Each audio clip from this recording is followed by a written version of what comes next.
Bhaskar's area YouTube ఛానల్కు స్వాగతం. ఈరోజు ఉన్నటువంటి విద్యా ఉద్యోగ సంబంధిత సమాచారంలోకి వెళ్తే, కేరళ మంత్రికి అంతర్జాతీయ గుర్తింపు. ఈ ఏడాది జనవరి కరోనా చైనాకే పరిమితమైన సమయం. అది ఇతర దేశాలకు వ్యాపించే అవకాశాలు తక్కువేనని అంతా అనుకుంటున్న సమయం. కానీ కేరళ ఆరోగ్య శాఖ మంత్రి కేకే శైలజ వెంటనే అప్రమత్తమయ్యారు. 2018లో ప్రబలిన నిఫా వైరస్ తీవ్రతను దృష్టిలో పెట్టుకుని ఆమె ఈ విషయంలో ఆందోళన చెందారు. ఆ మహమ్మారి భారత్కు సోకుతుందని ఊహించారు. చైనా నుంచి విమానాల్లో వచ్చే వారిని కట్టడి చేయాలని నిర్ణయించి అమలు చేశారు. ప్రపంచ ఆరోగ్య సంస్థ WHOను హెచ్చరిస్తూ టెస్టింగ్, ట్రేసింగ్, ఐసోలేషన్ ఆవశ్యకతను వివరిస్తూ లేఖ రాశారు. అదే ఆమెకు ప్రపంచ స్థాయి గుర్తింపును తెచ్చిపెట్టింది. కరోనా సమయంలో ఉత్తమ ఆలోచన పరులు అంశంపై బ్రిటన్కు చెందిన ప్రాస్పెక్ట్ అనే మ్యాగజైన్ టాప్ 50 జాబితాను విడుదల చేసింది. అందులో శైలజ మొదటి స్థానం కైవసం చేసుకున్నారు. రెండో స్థానంలో న్యూజిలాండ్ ప్రధాని జెసిండా ఆర్డెన్, మూడో స్థానంలో బంగ్లాదేశ్కు చెందిన ఆర్కిటెక్ట్ మరీనా తబసుమ్ ఉన్నారు. మరి ఇక్కడ కనిపిస్తున్నటువంటి కేరళ ఆరోగ్య శాఖ మంత్రి కేకే శైలజ గారు ఇది వరకు టీచర్గా పనిచేయడం జరిగింది.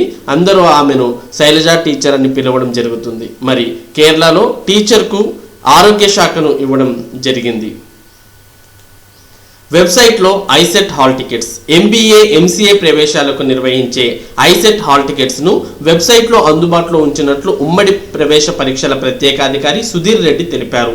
ఈ నెల 10-11న ఐసెట్ నిర్వహించనున్నారు. విద్యార్థులు హాల్ టికెట్లతో పాటు COVID-19 స్వీయ ధృవీకరణ పత్రాన్ని డౌన్లోడ్ చేసుకుని వివరాలు నింపి సమర్పించాల్సి ఉంటుంది. ఇప్పుడంతా మనందరికి కూడా తెలుసు, కోవిడ్ వైరస్ అనేది తీవ్రంగా వ్యాపిస్తున్నటువంటి నేపథ్యంలో ప్రతి ఒక్క విద్యార్థి కూడా హాల్ టికెట్తో పాటు కోవిడ్కు సంబంధించిన స్వీయ ధృవీకరణ పత్రాన్ని కూడా భర్తీ చేసి పరీక్ష హాల్కు తీసుకువెళ్లాల్సిన అవసరం ఉంది అని ఇక్కడ పేర్కొన్న విషయాన్ని మనం గమనించవచ్చు. ఏపీ సెట్స్కు పకడ్బందీ ఏర్పాట్లు. PE సెట్ మినహా అన్ని ప్రవేశ పరీక్షలకు CBT విధానం అనగా కంప్యూటర్ బేస్డ్ టెస్ట్ విధానం. అన్ని పరీక్షలు కూడా ఆన్లైన్లోనే ఉంటాయి, కేవలం PE సెట్ తప్ప. అన్ని సెట్లకు బార్ కోడింగ్ హాల్ టికెట్లు, కోవిడ్ ప్రోటోకాల్కు అనుగుణంగా చర్యలు. అభ్యర్థులు మాస్కులతో వస్తేనే లోపలికి అనుమతి. ప్రతి సెషన్కు కేంద్రంలో పూర్తి స్థాయిలో శానిటైజేషన్. థర్మల్ స్క్రీనింగ్లో ఎక్కువ టెంపరేచర్ ఉంటే వారికి వేరే గదిలో పరీక్ష. ఈ నెల 10న ఐసెట్తో ప్రవేశ పరీక్షలు ఆరంభం. 17 నుంచి 25 వరకు EAMCET. Engineering, agricultural, MCA, MBA, MTech తదితర కోర్సుల్లో చేరేందుకు నిర్వహించే ఎంసెట్ సహా వివిధ ప్రవేశ పరీక్షలకు రాష్ట్ర ప్రభుత్వం పకడ్బందీ ఏర్పాట్లు చేయిస్తోంది. ఇందుకు సంబంధించి రాష్ట్ర విద్యాశాఖ మంత్రి ఆదిమూలపు సురేష్, విద్యాశాఖ అధికారులు, ఏపీ ఉన్నత విద్యామండలి అధికారులు వివిధ సెట్ల కన్వీనర్తో పలుమార్లు సమీక్షలు నిర్వహించి ఏర్పాట్లపై పలు సూచనలు అందించారు. COVID-19 ప్రోటోకాల్ను అనుసరిస్తూ ఉన్నత విద్యామండలి ఈ ప్రవేశ పరీక్షల నిర్వహణకు ఏర్పాట్లు చేపట్టింది. కంప్యూటర్ ఆధారిత పరీక్ష అనగా CBTగా PE సెట్ మినహా ఈ పరీక్షలు నిర్వహించనున్నారు. ఇప్పటికే బార్ కోడింగ్ హాల్ టికెట్లు జారీ చేసి విద్యార్థులు పాటించాల్సిన విధి విధానాలపై స్పష్టమైన సూచనలు ఇచ్చారు. ప్రతి అభ్యర్థి నుంచి సెల్ఫ్ డిక్లరేషన్ను తీసుకునేందుకు ప్రత్యేక ప్రొఫార్మాను ఉన్నత విద్యామండలి రూపొందించింది. ఈ నెల 10 నుంచి ఐసెట్ పరీక్షలతో సెట్స్ పరీక్షలు ప్రారంభం కానున్నాయి. బార్ కోడ్ స్కానింగ్ ద్వారా అభ్యర్థులు సమాచారాన్ని అధికారులు ధృవీకరించుకుంటారు. ఇందుకోసం ప్రవేశ ద్వారం వద్ద బార్ కోడ్ రీడర్లను ఏర్పాటు చేశారు. అభ్యర్థులు మాస్క్తో రావాలి. పరీక్షా కేంద్రం వద్ద శానిటైజర్లు ఏర్పాటు చేస్తారు. అభ్యర్థులను పరీక్షా కేంద్రంలోకి ఉదయం సెషన్లో 7:30 నుంచి 9 గంటల వరకు, మధ్యాహ్నం సెషన్లో 1:30 నుంచి 3 గంటల వరకు అనుమతిస్తారు. పరీక్ష ఉదయం 9 గంటలకు, మధ్యాహ్నం 3 గంటలకు ప్రారంభమవుతుంది. ప్రతి సెషన్లో పరీక్షా హాలు లోపల శానిటైజర్ చేస్తారు. సెట్లకు సంబంధించిన సమాచారం ఆయా సెట్ల అధికారిక వెబ్సైట్ నుంచి పొందవచ్చు. అభ్యర్థులను ప్రవేశ ద్వారం వద్ద థర్మల్ స్క్రీనింగ్ చేస్తారు. టెంపరేచర్ ఎక్కువగా ఉన్న వారిని ఐసోలేషన్ గదిలో పరీక్ష రాయిస్తారు. ప్రతి కేంద్రంలో ఐసోలేషన్ గదులు కేటాయిస్తున్నారు. ఈ గదుల్లో పరీక్షల సిబ్బందికి PPE కిట్లు అందించనున్నారు. ఈ సెట్లో ఈసారి కొత్తగా అగ్రికల్చర్ డిప్లొమా కోర్సుకు ప్రవేశాలు చేపడుతున్నారు. ఐసెట్లో గతంలో BSc కంప్యూటర్స్, IT చేసిన వారికి MCA లేటరల్ ఎంట్రీ ఉండేది. కానీ MCAను 2 ఏళ్లకు కుదించినందున లేటరల్ ఎంట్రీని రద్దు చేసి వారికి కూడా ఫస్ట్ ఇయర్లోనే ప్రవేశాలు కల్పించనున్నారు. ప్రభుత్వం విద్యాశాఖ మంత్రి సూచనల మేరకు ఉన్నత విద్యామండలి ప్రవేశ పరీక్షలను కోవిడ్ నిబంధనలను పాటిస్తూ ప్రశాంతంగా నిర్వహించడానికి అన్ని ఏర్పాట్లు చేస్తోందని సెట్స్ ప్రత్యేకాధికారి డాక్టర్ M. సుధీర్ రెడ్డి తెలిపారు. మరి ఏ పరీక్ష ఏ తేదీలో ఉంటుంది అనే విషయాన్ని ఇక్కడ మనం చూడవచ్చు. ఎంసెట్ అనేది సెప్టెంబర్ 17 నుంచి 25వ తేదీల మధ్యలో, అది కూడా ఇంజనీరింగ్ విభాగానికి సంబంధించిన పరీక్ష ఉంటుంది. ఎంసెట్ అగ్రికల్చర్ విభాగానికి సంబంధించి సెప్టెంబర్ 17 నుంచి 25 మధ్యలో పరీక్షలు అనేవి ఉంటాయి. ఈసెట్ పరీక్ష సెప్టెంబర్ 14వ తేదీన, ఐసెట్ పరీక్ష సెప్టెంబర్ 10, 11వ తేదీన, పీజీ ఈసెట్ పరీక్ష సెప్టెంబర్ 28 నుంచి 30 మధ్యన, ఎడ్సెట్ పరీక్ష అక్టోబర్ 1వ తేదీన, లాసెట్ పరీక్ష కూడా అక్టోబర్ 1వ తేదీన, పీఈసెట్ పరీక్ష అక్టోబర్ 2 నుంచి 5వ తేదీల మధ్యలో జరగబోతున్నాయి. మరి ఆల్మోస్ట్ ప్రభుత్వం అన్ని జాగ్రత్తలు తీసుకొని ఈ ఏపీ సెట్స్ అనేవి నిర్వహించబోతుంది. కాబట్టి ఆల్మోస్ట్ అన్ని పరీక్షలు కూడా యథావిధిగా జరిగే అవకాశాలే కనిపిస్తున్నాయి. విద్యా విధానంపై 5న నిరసనలు. ఏపీటీఎఫ్ మేధావులు, విద్యావేత్తలు, ఉపాధ్యాయ సంఘాలు వేదికల ప్రాతినిధ్యాలను పరిగణనలోకి తీసుకోకుండా నూతన జాతీయ విద్యా విధానం 2020ని ప్రవేశపెట్టడాన్ని వ్యతిరేకిస్తూ ఈ నెల 5న జాతీయ స్థాయిలో నిరసన కార్యక్రమాలు నిర్వహించబోతున్నామని ఆంధ్రప్రదేశ్ టీచర్స్ ఫెడరేషన్ అధ్యక్ష ప్రధాన కార్యదర్శులు కె వెంకటేశ్వరరావు, జి హృదయరాజు తెలిపారు. అఖిల భారత విద్యా సంఘాల వేదిక AIFRTE ఆధ్వర్యంలో గురువారం నిర్వహించిన జాతీయ వీడియో కాన్ఫరెన్స్ లో ఈ మేరకు నిర్ణయించామని అన్నారు. 70 ఏళ్ల స్వతంత్ర భారత చరిత్రలో పార్లమెంట్ ప్రమేయం లేకుండా NEPని ప్రకటించడం ఇదే ప్రథమం అని అన్నారు. కొత్త విధానం ఉన్న సమస్యలను పరిష్కరించేదిగా కాకుండా కొత్త సమస్యలు సృష్టించేదిగా ఉందని అభిప్రాయపడ్డారు. ఈ నేపథ్యంలో 5వ తేదీన నిర్వహించబోయే నిరసనలో రాష్ట్ర వ్యాప్తంగా ఉపాధ్యాయులు, విద్యావేత్తలు, విద్యార్థులు, మేధావులు, ప్రజాతంత్రవాదులు పాల్గొనాలని వారు పిలుపునిచ్చారు. ప్రభుత్వ విద్యా సంస్థల అవుట్సోర్సింగ్ సిబ్బందికి వేతనాలు ఇవ్వండి, ముఖ్యమంత్రికి మంత్రి పుష్పశ్రీవాణి విజ్ఞప్తి. ప్రభుత్వ విద్యా సంస్థల్లో పనిచేస్తున్న అవుట్సోర్సింగ్ సిబ్బంది వేతనాలు అందక ఆర్థిక ఇబ్బందులతో సతమతమవుతున్నారని, తక్షణమే వారికి వేతనాలు ఇప్పించాలని గురువారం జరిగిన మంత్రిమండలి సమావేశంలో ముఖ్యమంత్రి వైఎస్ జగన్ను ఉప ముఖ్యమంత్రి, గిరిజన శాఖ మంత్రి పాముల పుష్పశ్రీవాణి విజ్ఞప్తి చేశారు. అలాగే అటవీ ప్రాంతాల్లో గిరిజన గ్రామాలకు రహదారుల నిర్మాణం, గతంలో రద్దయిన రోడ్ల పనులకు సంబంధించిన సమస్యలను పరిష్కరించాలని సీఎంను కోరారు.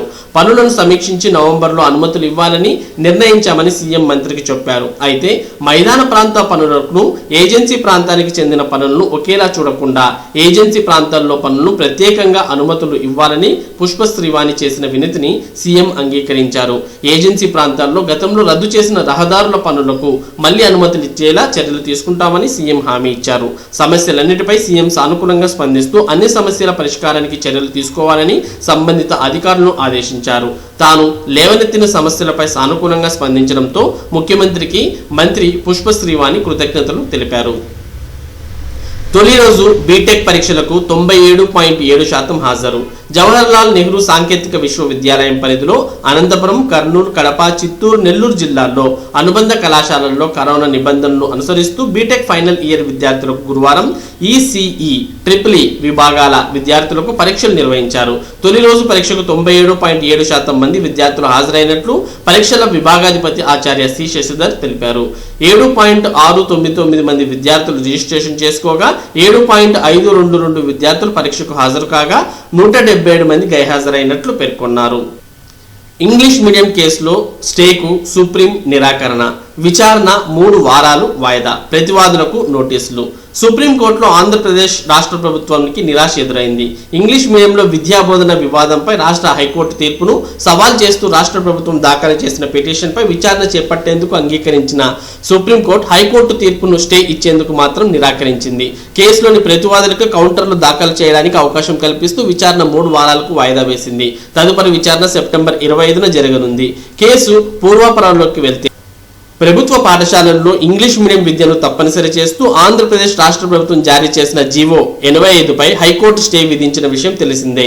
ఈ ఏడాది ఏప్రిల్ 15న ఇచ్చిన ఈ ఉత్తర్వులపై రాష్ట్ర ప్రభుత్వం జూన్ 4న సుప్రీంకోర్టును ఆశ్రయించింది. రాష్ట్ర ప్రభుత్వం సర్వే నిర్వహించి విద్యార్థుల తల్లిదండ్రుల అభిప్రాయాలు తెలుసుకున్న తర్వాతే ఈ నిర్ణయం తీసుకుందని పిటిషన్లో పేర్కొంది. తల్లిదండ్రుల్లో 95% మందికి పైగా ఇంగ్లీష్ మీడియం విద్యనే కోరుకుంటున్నట్లు తెలిపింది. పట్టణ ప్రాంతాల్లో విద్యార్థులు ఇంగ్లీష్ మీడియం విద్యను అభ్యసిస్తున్నారని, గ్రామీణ ప్రాంతాల్లో ముఖ్యంగా బీసీ, ఎస్సీ, ఎస్టీ వంటి వెనుకబడిన వర్గాల వారు ఇంగ్లీష్ మీడియం విద్యను పొందలేక వారి భవిష్యత్తు దెబ్బతినే ప్రమాదం ఉందని రాష్ట్ర ప్రభుత్వం పేర్కొంది.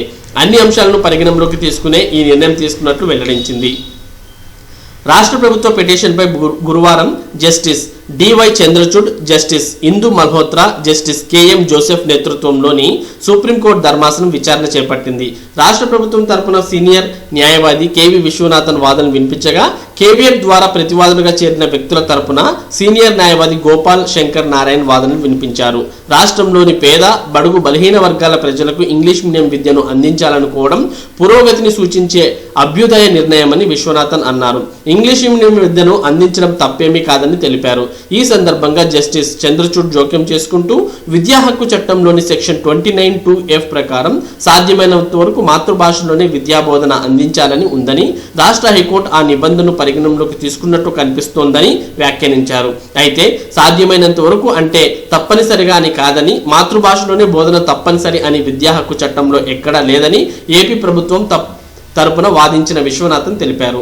రాష్ట్రంలో నెలకొన్న వాస్తవ పరిస్థితులకు అనుగుణంగా తీసుకున్న నిర్ణయమని తెలిపారు. ప్రభుత్వ పాఠశాలల్లో చదువుకునే విద్యార్థుల సంఖ్య నానాటికి తగ్గుతోందని, అందుకు ఇంగ్లీష్ మీడియం లేకపోవడమే ప్రధాన కారణమని విచారించారు. ఇంగ్లీష్ ఇప్పుడున్న పరిస్థితుల్లో చాలా ముఖ్యమైనదంటూ ప్రభుత్వం నిర్వహించిన సర్వేల్లో అధిక మంది ప్రజలు ఇంగ్లీష్ మీడియంను స్వాగతించారని తెలిపారు. ఈ నిర్ణయాన్ని అమలు చేయకపోవడం సమంజసం కాదని, అందుకే హైకోర్టు తీర్పుపై స్టే ఇవ్వాలని ధర్మాసనాన్ని కోరారు.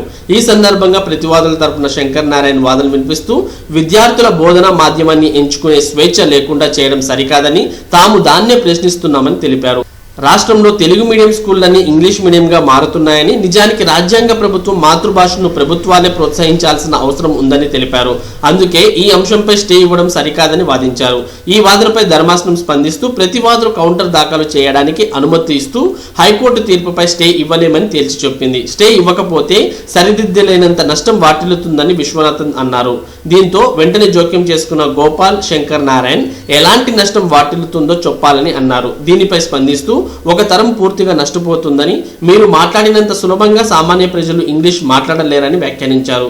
ఈ క్రమంలో ధర్మాసనం వాదనలు ముగించి ప్రతివాదులు కౌంటర్లు దాఖలు చేయడానికి ఆస్కారం కల్పిస్తూ నోటీసులు జారీ చేసింది. తదుపరి విచారణ 3 వారాలు అనగా సెప్టెంబర్ 25కు వాయిదా వేసింది. విచారణ ముగిసే సమయంలో శంకర్ నారాయణ్ను ఉద్దేశించి వ్యంగ్యంగా మాట్లాడిన విశ్వనాథన్, తర్వాత తరం మీలా చక్కని ఇంగ్లీష్ మాట్లాడతారని ఆశిస్తున్నానని అన్నారు. ఆ వ్యాఖ్యలపై స్పందించిన శంకర్ నారాయణ్, తను మాతృభాష కన్నడలోనూ కూడా చక్కగా మాట్లాడతానని నవ్వుతూ బదులిచ్చారు.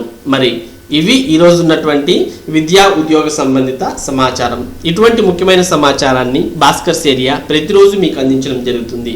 మరి ఈ సమాచారం మీరు పొందడానికి మన భాస్కర్స్ ఏరియా ఛానల్కు సబ్స్క్రైబ్ అవ్వండి. Thank you for watching this video.